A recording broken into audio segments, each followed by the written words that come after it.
Hey there, RecTech family, Chef Greg here with you. Today we're cooking on pink Himalayan sea salt. Why? Because you asked for it. So we've got a slab of sea salt here I've had for a number of years. They're absolutely wonderful. A couple things you want to do before you start using these is really do some research. Make sure you get a slab that's good and thick so it'll stand up to cooking on. Some slabs are more decorative. This one is about 2 inches thick. I've had it for about 6 years. It's fantastic. One thing we're going to do is we're going to put this on the RT680. We're going to get this heated up nice and slow. So we'll turn the heat on at 200, let it sit for about 5-10 minutes. Bring the heat up to 300 degrees, let it sit for about 5-10 minutes. Bring it up to 400 degrees, and that's where we'll actually cook on, and let that preheat for about 20 minutes or so. So as our fish is marinating, this will get nice and warm for us. So I've got another one on the RT680 right now heating up for us. Fantastic. A lot of people ask too, how much salt do you get coming out of the salt block? There's not a ton of flavor that comes through. There is a mild, kind of even saltiness, but you'll still need to make sure you season your salmon. So today I've got a beautiful side of salmon here. We're gonna get it cleaned up. We're gonna marinate this in some gourmet Greek rub, a little olive oil. Now these scraps I save, I can smoke these, chop them up, add them some cream cheese, a great addition to some bagels. Now we're gonna go ahead and cut these in nice 8-ounce portions.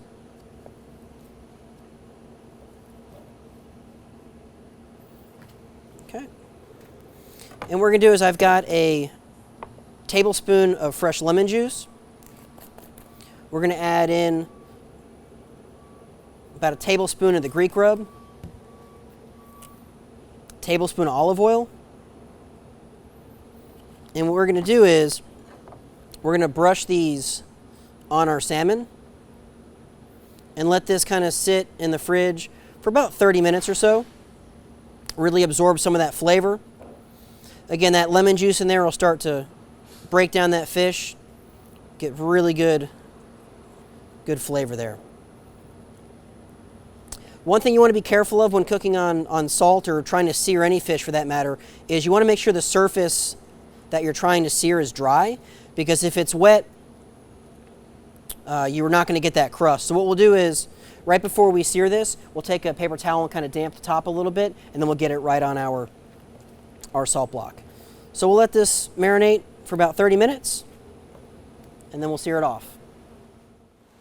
All right, so our salmon is marinated about 30 minutes. We've gone ahead and kind of blotted the top of the fish to make it dry. Our Himalayan salt is preheated. Our RT680 is set at 400 degrees. Let's go ahead and get our fish cooking. All right, so our salmon's been cooking a total of 10 minutes on the Himalayan salt. Time to get it off, let it rest, and see what it tastes like.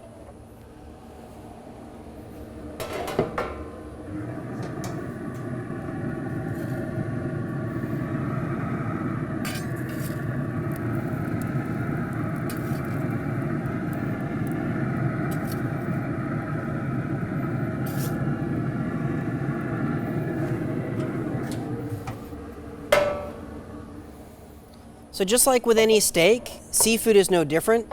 You really want to let that fish rest a little bit. It's just been cooking for about 10 minutes at 400 degrees. It's really hot. The juices are kind of, a little vulnerable right now. Let that fish rest for about, 4 to 5 minutes before you eat it. You don't want to cut into it and have it all dry out on you. Our salmon looks delicious. Let's go ahead and see what it tastes like. So this should be nice and medium on the inside, nice and pink. Flakes wonderfully.